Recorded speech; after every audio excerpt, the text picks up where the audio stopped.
श्री शिवाय नमस्तुभ्यम। हर हर महादेव। प्रिय भक्तों, 19 अगस्त 2026 श्रावण मास की पावन सप्तमी तिथि और बुधवार का यह विशेष संयोग अपने आप में अत्यंत शुभ माना जा रहा है। इसी पवित्र दिन आपको केवल 7 दूर्वा और 1 चुटकी हल्दी से एक ऐसा सरल धार्मिक उपाय करना है जिसे श्रद्धा और विश्वास के साथ करने पर आपकी मनोकामनाओं के पूर्ण होने का मार्ग प्रशस्त हो सकता है। दोस्तों, जैसा कि आप सभी जानते हैं कि श्रावण मास भगवान भोलेनाथ को अत्यंत प्रिय माना जाता है। इस पूरे महीने में की गई पूजा, आराधना और साधना का अपना विशेष महत्व बताया गया है।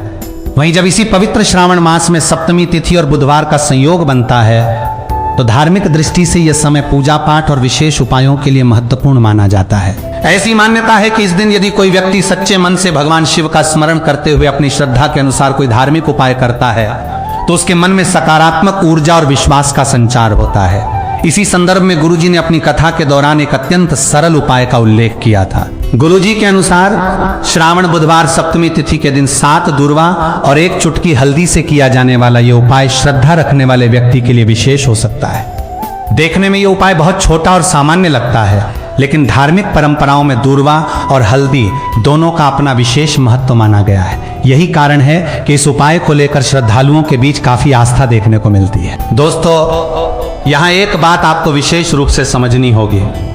किसी भी धार्मिक उपाय का महत्व केवल सामग्री में नहीं, बल्कि उसके पीछे छिपी श्रद्धा, नियम, भावना और भगवान के प्रति विश्वास में भी माना जाता है।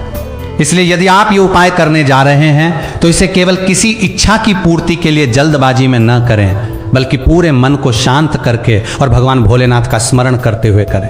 मान्यता के अनुसार यदि कोई व्यक्ति लंबे समय से किसी मनोकामना के पूर्ण होने की प्रतीक्षा कर रहा है, कोई कार्य बार बार रुक रहा है या जीवन में लगातार परिस्थितियां उसके विपरीत जा रही हैं, तो ऐसे समय में व्यक्ति को निराश होने के बजाय अपनी आस्था को मजबूत रखना चाहिए। यही उपाय आपके भीतर सकारात्मक सोच और धैर्य बनाए रखने का एक माध्यम बन सकता है। यदि आप नौकरी की तलाश कर रहे हैं और लंबे समय से प्रयास करने के बावजूद सफलता नहीं मिल रही, यदि प्रतियोगी परीक्षा की तैयारी कर रहे हैं और बार बार निराशा हाथ लग रही है, यदि व्यापार में लगातार उतार चढ़ाव बना हुआ है या कोई जरूरी काम किसी न किसी कारण से अटकता चला जा रहा है, तो इस पवित्र दिन भगवान शिव का स्मरण करते हुए ये धार्मिक उपाय कर सकते हैं। इसी तरह यदि परिवार में लंबे समय से तनाव का वातावरण है, आपसी मतभेद बढ़ गए हैं या मन में किसी बात को लेकर लगातार चिंता बनी रहती है, तो भगवान भोलेनाथ के चरणों में अपनी परेशानी रखकर उनसे मार्गदर्शन और शांति की प्रार्थना करें।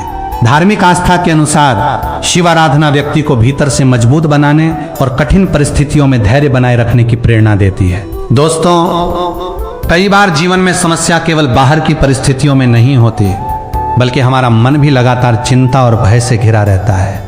ऐसे में जब व्यक्ति कुछ समय भगवान के ध्यान में लगाता है तो उसके भीतर एक अलग प्रकार की शांति का अनुभव हो सकता है। यही कारण है कि श्रावण मास में भगवान शिव की पूजा और आराधना को विशेष महत्व दिया जाता है, और इसलिए 19 अगस्त का यह दिन आपके लिए भी एक अवसर की तरह हो सकता है।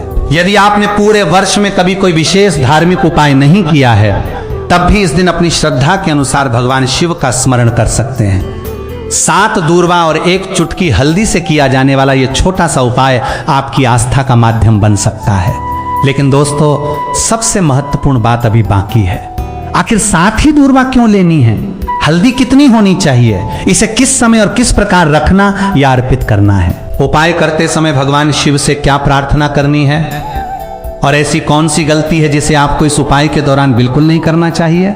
इन सभी बातों को जानना बहुत जरूरी है, क्योंकि केवल सामग्री इकट्ठी कर लेना ही पर्याप्त नहीं माना जाता। धार्मिक विधि में सही क्रम और श्रद्धा का भी अपना महत्व होता है। इसलिए वीडियो को अंत तक जरूर देखिए, क्योंकि आगे हम आपको इस पूरे उपाय की विधि बिल्कुल सरल भाषा में बताएंगे। आपको क्या क्या सामग्री लेनी है, किस प्रकार तैयारी करनी है, उपाय की शुरुआत कैसे करनी है और अंत में भगवान भोलेनाथ के सामने अपनी मनोकामना किस प्रकार रखनी है, इन सभी बातों को एक एक करके समझाया जाएगा। उससे पहले दोस्तों, भगवान भोलेनाथ के चरणों में मेरी यही प्रार्थना है कि जो भी भक्त इस वीडियो को सच्ची श्रद्धा से देख रहे हैं, वीडियो को लाइक कर रहे हैं और हमारे चैनल को सब्सक्राइब कर रहे हैं, उनके जीवन में सुख, शांति, समृद्धि और खुशहाली सदैव बनी रहे। महादेव की कृपा उनके घर परिवार पर निरंतर बनी रहे, उनके जीवन से नकारात्मकता दूर हो और उनके मन में हमेशा विश्वास और सकारात्मक ऊर्जा बनी रहे। और दोस्तों, यदि आपके मन में भी भगवान शिव के प्रति सच्ची आस्था है तो कमेंट बॉक्स में श्रद्धा से थन नमः शिवाय अवश्य लिखिए। यह केवल एक शब्द नहीं बल्कि भगवान शिव के स्मरण और भक्ति का भाव है। इसलिए पूरे विश्वास के साथ कमेंट में थन नमः शिवाय लिखिए और महादेव से अपने मन की बात कहिए। साथ ही आपसे एक छोटा सा अनुरोध है, इस वीडियो को बीच में छोड़कर बिल्कुल मत जाइए, क्योंकि आगे जो विधि बताई जाने वाली है उसमें छोटी छोटी बातों का ध्यान रखना जरूरी है। अक्सर लोग आधी जानकारी देखकर उपाय शुरू कर देते हैं और बाद में उन्हें समझ नहीं आता कि किस चीज को कब लेना है, किस समय करना है और किस प्रकार करना है।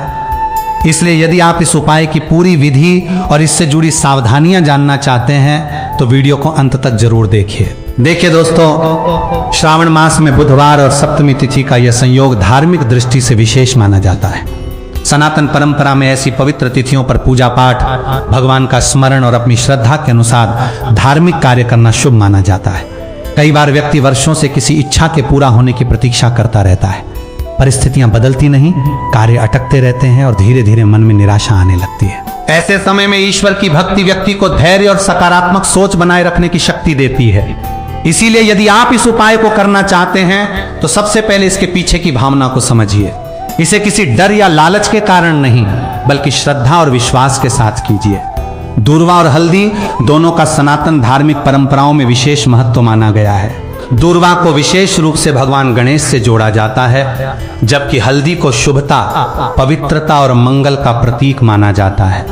इसलिए इन दोनों का उपयोग करते समय मन में भगवान का स्मरण और अच्छी भावना रखना सबसे महत्वपूर्ण है। तो चलिए दोस्तों, अब उस विधि की शुरुआत करते हैं जिसके लिए आप इस वीडियो को देख रहे हैं। ध्यान रखिए, यहां हम आपको पूरी प्रक्रिया क्रम से बताएंगे, इसलिए किसी भी चरण को जल्दबाजी में करने की आवश्यकता नहीं है। सबसे पहले सुबह उठने के बाद स्नान आदि करके स्वयं को स्वच्छ कर लीजिए। इसके बाद भगवान शिव का स्मरण कीजिए और मन को शांत रखिए। अब आपको एक चुटकी हल्दी लेनी है। हल्दी बहुत अधिक नहीं होनी चाहिए, सिर्फ उतनी ही जितनी एक छोटी चुटकी में आ जाए। अब एक छोटी और साफ कटोरी ले लीजिए। यदि आपके पास तांबे या पीतल की कटोरी है तो उसका उपयोग कर सकते हैं, अन्यथा कोई साफ मिट्टी या सामान्य पूजा की कटोरी भी ली जा सकती है। सबसे जरूरी बात यह है कि बर्तन साफ हो और उसे पहले किसी गंदे या दूसरे काम में इस्तेमाल न किया गया हो। अब उस कटोरी में एक चुटकी हल्दी रख दीजिए। हल्दी रखते समय अपने मन में भगवान शिव का स्मरण कीजिए और अपनी मनोकामना को शांत मन से याद कीजिए। यहाँ किसी विशेष वाक्य को बोलना अनिवार्य नहीं है। आप अपनी श्रद्धा के अनुसार भगवान भोलेनाथ से बस इतना कह सकते हैं, हे महादेव, मेरे जीवन की बाधाओं को दूर करने की कृपा करें और मुझे सही मार्ग दिखाएं। इसके बाद आपको दूर्वा लेनी है। यहाँ एक बात विशेष रूप से ध्यान रखिए, दूर्वा स्वच्छ स्थान से ही लें और जहां से लें वहां की प्रकृति या पौधे को अनावश्यक नुकसान न पहुंचाएं। दूर्वा को श्रद्धा के साथ लें और उसे साफ कपड़े में रख लें। अब दोस्तों, यहां आपको एक बात ध्यान से समझनी है। इस उपाय में 7 दूर्वा का विशेष उल्लेख किया गया है, इसलिए 7 दूर्वा ही तैयार रखनी है। उन्हें साफ कपड़े में सावधानी से रखिए और मन में भगवान गणेश तथा भगवान शिव का स्मरण कीजिए। इसके बाद शांत स्थान पर बैठ जाइए। आपके सामने हल्दी वाली कटोरी होनी चाहिए और दूर्वा भी आपके पास होनी चाहिए। अब एक एक करके 7 दूर्वा को हल्दी के साथ स्पर्श कराइए और प्रत्येक दूर्वा रखते समय अपने मन में अपनी बाधाओं के दूर होने की प्रार्थना कीजिए। आप चाहें तो हर दूर्वा के साथ मन ही मन कह सकते हैं, हे गणपति, मेरे जीवन की बाधाओं को दूर करें और हे महादेव, मुझे सही मार्ग प्रदान करें। 7 दूर्वा रखने के बाद कटोरी को दोनों हाथों से उठाकर कुछ क्षण अपने सामने रखिए। आंखें बंद कर लीजिए और अपने मन की वो इच्छा याद कीजिए जिसके लिए आप ये उपाय कर रहे हैं। लेकिन दोस्तों, यहां जल्दबाजी बिल्कुल नहीं करनी है। कुछ क्षण शांत बैठकर भगवान शिव का ध्यान कीजिए। अब अपने मन में विश्वास रखिए कि मैं अपनी ओर से प्रयास करता रहूंगा और भगवान मुझे सही मार्ग दिखाएं, क्योंकि केवल उपाय करना ही पर्याप्त नहीं होता, जीवन में अपने कर्म और प्रयास को जारी रखना भी उतना ही आवश्यक है। और दोस्तों, यहीं से इस उपाय का अगला और सबसे महत्वपूर्ण चरण शुरू होता है। इस हल्दी और दूर्वा को आगे किस प्रकार उपयोग करना है, इसे कहाँ रखना या अर्पित करना है और अंत में भगवान भोलेनाथ के सामने अपनी मनोकामना किस प्रकार रखनी है, ये बात आपको आगे बहुत ध्यान से समझनी होगी। इसलिए वीडियो को बिल्कुल भी आगे स्किप मत कीजिए। अब दोस्तों, जब आपने हल्दी और दूर्वा को कटोरी में रख लिया है तो कुछ क्षण के लिए अपनी आंखें बंद कर लीजिए। एक लंबी और गहरी सांस लीजिए और मन को शांत करते हुए उस कटोरी को अपने माथे के पास ले आइए। इसके बाद लगभग 5 मिनट तक बिल्कुल शांत बैठिए। इस दौरान आपको किसी विशेष शब्द का उच्चारण करने की आवश्यकता नहीं है। बस भगवान शिव का स्मरण कीजिए और अपने मन की बात उन्हें सौंप दीजिए। कई बार शांत मन से की गई प्रार्थना ही व्यक्ति को भीतर से सबसे अधिक मजबूत बनाती है। इसके बाद कटोरी में थोड़ा सा स्वच्छ जल डाल दीजिए। यदि आपके पास गंगा जल उपलब्ध है तो श्रद्धा के अनुसार उसका उपयोग कर सकते हैं, अन्यथा सामान्य स्वच्छ जल भी पर्याप्त है। इतना ही जल डालना है कि हल्दी और दूर्वा हल्के से भीग जाएं। अब कटोरी को दोनों हाथों से पकड़कर कुछ क्षण भगवान शिव का स्मरण करें और अपनी मनोकामना उनके सामने रखें। इसके बाद इस सामग्री को किसी स्वच्छ प्राकृतिक स्थान पर स्थानीय धार्मिक परंपरा और पर्यावरण का ध्यान रखते हुए अर्पित या विसर्जित करें। यदि पास में कोई मंदिर हो तो वहां की निर्धारित पूजा विधि का पालन करना बेहतर है। किसी बहते जल में सामग्री डालना हो तो यह सुनिश्चित करें कि उससे नदी या जल स्रोत प्रदूषित न हो। उपाय पूरा होने के बाद घर लौटकर अपने हाथ मुंह धो लीजिए और कुछ समय अपने मन को शांत रखिए। भोजन या पानी को लेकर कठोर नियम मानना आवश्यक नहीं है। अपने स्वास्थ्य और सामान्य दिनचर्या का ध्यान रखें। सबसे महत्वपूर्ण बात यह है कि पूरे दिन अपने मन में एक सकारात्मक भावना बनाए रखें। जो भी होगा मेरे लिए सही दिशा में होगा और मैं अपने कर्म पूरी ईमानदारी से करता रहूंगा। दोस्तों, इस उपाय को लेकर एक और बात समझना बहुत जरूरी है। इसे किसी डर के कारण या ये सोचकर न करें कि ऐसा करने से कोई चमत्कार निश्चित रूप से होगा। धार्मिक उपाय आस्था और मानसिक सकारात्मकता का माध्यम हो सकते हैं, लेकिन जीवन में सफलता के लिए आपके कर्म, निर्णय और प्रयास भी उतने ही जरूरी हैं। इसलिए अपनी मनोकामना भगवान को सौंपने के साथ साथ उसके लिए प्रयास करते रहिए। अब सवाल आता है कि उपाय करने के बाद आपको कैसे पता चलेगा कि आपके जीवन में सकारात्मक बदलाव आ रहा है। सबसे पहला संकेत हो सकता है मन का हल्का महसूस होना। कभी कभी कोई बड़ी खुशखबरी आए बिना भी व्यक्ति सुबह उठकर पहले की तुलना में अधिक शांत महसूस करता है। जो चिंता कई दिनों से परेशान कर रही थी उसका दबाव थोड़ा कम लगने लगता है। छोटी सी बातों पर बेचैनी कम होती है और मन में एक अलग तरह का आत्मविश्वास महसूस होता है। इसे किसी चमत्कारी प्रमाण की तरह नहीं बल्कि अपने भीतर आए सकारात्मक बदलाव के रूप में देखिए। दूसरा बदलाव आपके रिश्तों और आसपास के माहौल में दिखाई दे सकता है। जिन लोगों के साथ आपका लगातार तनाव रहता था उनसे बातचीत का तरीका बदल सकता है। कोई व्यक्ति पहले की तरह विरोध करने के बजाय शांत होकर बात करने लगे या किसी पुराने विवाद को सुलझाने का अवसर मिल जाए। कई बार परिस्थिति नहीं बल्कि हमारे व्यवहार और सोच में आया बदलाव रिश्तों को बेहतर बनाने लगता है। तीसरा संकेत हो सकता है कि रुके हुए कामों के लिए नए रास्ते दिखाई देने लगे। कोई व्यक्ति अचानक संपर्क कर ले, किसी आवेदन का जवाब आ जाए, कोई पुराना अवसर फिर सामने आ जाए या जिस काम को लेकर आप निराश हो चुके थे उसमें आगे बढ़ने का कोई व्यावहारिक रास्ता दिखाई दे जाए। ऐसी परिस्थितियों को ध्यान से पहचानिए और अवसर मिलने पर स्वयं भी प्रयास कीजिए।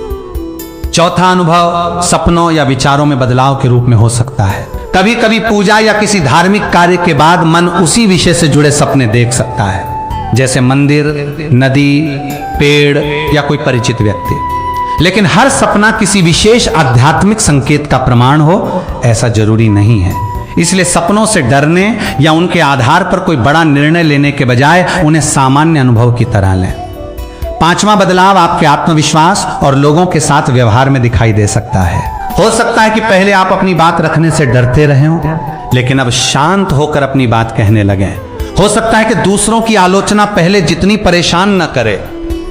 ऑफिस में, व्यापार में या परिवार में लोग आपकी बात को पहले से अधिक गंभीरता से लेने लगे। यह परिवर्तन अक्सर भीतर से शुरू होता है और धीरे धीरे बाहर दिखाई देता है। और दोस्तों, सबसे महत्वपूर्ण संकेत यह हो सकता है कि आपको कोई नया रास्ता दिखाई देने लगे। अचानक कोई नया काम सामने आ जाए, पुराना हुनर दोबारा याद आए, कोई पुराना परिचित संपर्क करे या आपके मन में यह स्पष्ट होने लगे कि अब आपको किस दिशा में आगे बढ़ना चाहिए। ऐसे अवसरों को केवल चमत्कार समझकर छोड़ना नहीं है। अगर रास्ता सही और व्यावहारिक है तो मेहनत करके उस दिशा में आगे बढ़ना है, क्योंकि वास्तविक बदलाव केवल इस बात से नहीं आता कि हमने कोई उपाय किया। बदलाव तब आता है जब हमारी सोच बदलती है, हमारा आत्मविश्वास बढ़ता है और हम सही अवसर मिलने पर सही कदम उठाते हैं। और अब दोस्तों, एक बात और ध्यान से समझ लीजिए, हर व्यक्ति का अनुभव एक जैसा होना जरूरी नहीं है। किसी को अपने भीतर शांति कुछ ही समय में महसूस हो सकती है, जबकि किसी दूसरे व्यक्ति को सकारात्मक बदलाव महसूस करने में अधिक समय लग सकता है। इसलिए 3 दिन, 7 दिन या 21 दिन जैसी किसी निश्चित समय सीमा को चमत्कार की गारंटी न समझें। उपाय करने के बाद धैर्य रखिए, अपने कर्म करते रहिए और भगवान भोलेनाथ पर अपनी श्रद्धा बनाए रखिए। यदि आपकी मनोकामना नौकरी से जुड़ी है तो आवेदन और तैयारी जारी रखें। व्यापार से जुड़ी है तो सही योजना बनाकर मेहनत करें। परिवार से जुड़ी है तो संवाद और समझदारी बढ़ाएं, क्योंकि आस्था आपको शक्ति दे सकती है, लेकिन उस शक्ति को सही दिशा में लगाना आपके हाथ में है। यही इस पूरे उपाय का सबसे गहरा संदेश है। भगवान के सामने अपनी चिंता छोड़िए, लेकिन अपने प्रयास मत छोड़िए। दोस्तों, किसी व्यक्ति को कुछ दिनों में सकारात्मक बदलाव महसूस हो सकता है तो किसी को थोड़ा अधिक समय लग सकता है। इसलिए किसी निश्चित समय को चमत्कार की गारंटी मानकर ना चलें। सबसे जरूरी है कि आपका विश्वास और आपका धैर्य बना रहे। जब आप कोई धार्मिक उपाय श्रद्धा के साथ करते हैं तो उसके बाद अपने मन को बार बार संदेह में डालने के बजाय शांत रखें। याद रखिए दोस्तों, हल्दी और दूर्वा आपके लिए केवल पूजा की सामग्री नहीं, बल्कि आपकी श्रद्धा और संकल्प का माध्यम है। जब आप इन्हें भगवान के सामने रखते हैं तो अपनी मनोकामना के साथ अपने कर्म और प्रयास को भी जोड़िए। हर छोटी घटना को किसी विशेष संकेत की तरह देखने के बजाय अपने जीवन में आने वाले वास्तविक और सकारात्मक बदलावों को पहचानिए। और यदि कोई परिस्थिति आपको अचानक चौंकाए तो घबराने के बजाय शांत रहकर उसका सामना कीजिए। अब दोस्तों, इसी के साथ हम बढ़ते हैं एक और सरल धार्मिक उपाय की ओर। यह उपाय दीपक और लौंग से जुड़ा हुआ है और इसे बुधवार की रात घर में श्रद्धा के साथ किया जा सकता है। इस उपाय के लिए आपको सबसे पहले एक साफ दीपक की आवश्यकता होगी। दीपक में अपनी परंपरा के अनुसार तेल या घी का उपयोग कर सकते हैं। इसके साथ 11 लौंग और थोड़ा सा कपूर रखना है। यहां उद्देश्य किसी व्यक्ति को नुकसान पहुंचाना नहीं, बल्कि अपने घर के वातावरण में सकारात्मकता और शांति की भावना बनाए रखना है। दोस्तों, जब किसी व्यक्ति को लगातार विरोध, तनाव, विवाद या नकारात्मक माहौल का सामना करना पड़ता है तो उसका मन परेशान रहने लगता है। कई बार काम बिगड़ने पर व्यक्ति हर समस्या को किसी शत्रु या नजर दोष से जोड़ देता है, लेकिन हर परेशानी का कारण ऐसा हो यह जरूरी नहीं है।